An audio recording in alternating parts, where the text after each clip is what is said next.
What's good, guys? We're back with another what if video. Today's video is gonna be what if Vox was in Star Wars. Our story starts off in the droid factory on Geonosis, this being the same one that we saw in Attack of the Clones. Some unnamed warrior from an unknown planet had just been in a near fatal accident. This is totally unrelated to General Grievous, by the way. This warrior's organs were completely damaged, except for their brain, and so the Geonosians put together a new body for this warrior, and they put the warrior's brain into this body, and soon he'd be dubbed Vox. Vox would be trained in how to use a lightsaber by Count Dooku up until around about 21 BBY, where he would battle for the first time. Vox's first battle of the Clone Wars would be at the Second Battle of Geonosis, where he would encounter his soon-to-be rival, a Jedi Knight known as Alistair. Now, this rivalry would be the equivalent to Obi-Wan Kenobi and General Grievous. The only difference between Vox and Grievous would be that Vox actually had some limited usage of the Force on his side, unlike Grievous. The Second Battle of Geonosis would ultimately end in a Republic victory, but Vox did manage to kill quite a few clones, and Alistair was defeated, although not killed. That being said, the Vox did nearly lose.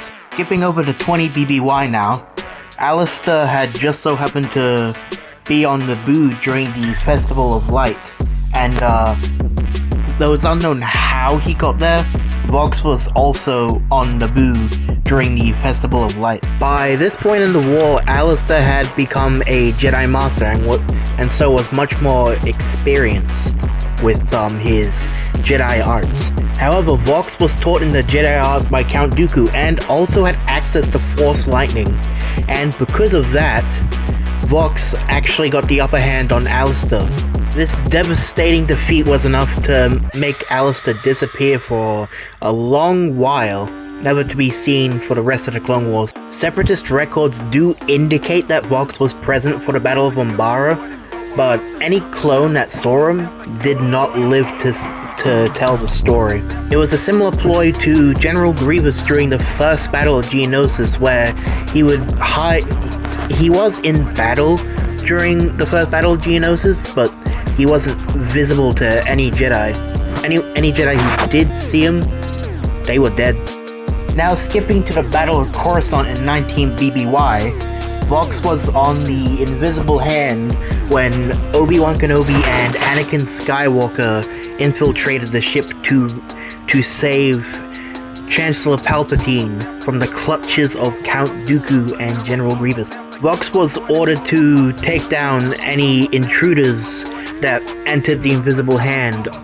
However, he didn't see anyone despite the ruckus that Obi-Wan, Anakin, and R2-D2 were making in the place. By the time Palpatine was saved, Vox was already escaping with General Grievous and on his way to Utapau. Now, while General Grievous was fighting Obi-Wan Kenobi at the Battle of Utapau, Vox was being an absolute menace to the clone troopers he was fighting against, electrocuting him to death using Force Lightning, stabbing him with his fucking fingernails, or just shooting them with their own blasters. He was fucking crazy, man. Another ability Vox gained during the Battle of Utapau was the ability to control certain computers and stuff like that. So, like, he could control certain droids, like R2 units and stuff like that, but I mean, he didn't really know about gaining that until after. Toward the end of the Battle of Utapau, Vox would encounter Commander Cody and off him on the spot, which ironically saved Obi-Wan Kenobi from Order 66, but would not save him from the fate that Vox had in store for him. What happened to Obi-Wan Kenobi instead was, he got fucking electrocuted to death. And Vox enjoyed it for the same reason Grievous would have. Because Vox thought that the Jedi got him into the damage that got him into this body in the first place. And now Vox is contacted by Palpatine personally, and this is a surprise to Vox because he didn't think that Palpatine gave two shits about him. Meet me in the Chancellor's office on Coruscant. And that was all Palpatine said before hanging up the communication, leaving Vox to head over to Coruscant. And once Vox arrived at the Chancellor's office, Palpatine would greet him personally. Vox, you've arrived. And Vox would listen to Palpatine as he spoke about a proposition that he had for him. Your Jedi killing skills are formidable, even better than that of the late General Grievous, so I have a proposition for you. By now, Vox's curiosity had peaked, so he continued to listen to Palpatine as he spoke about this proposition he had. Join my new empire and kill as many Jedi as you please. Vox, being the guy that he was, he agreed to this proposition by Palpatine, and so he would be made an admiral within the ranks of the Empire, because he already had some military experience in the field due to being part of the Separatists during the Clone Wars. And so due to Vox's new position within Palpatine's new empire, he was gifted a fleet of Venator-class Star Destroyers, which were recently repainted to be all grey due to the Empire hating colors for some reason. And that's where I'm gonna end this What If for today. Let me know if you liked it in the comments below this video. Yeah, like and subscribe if you liked it.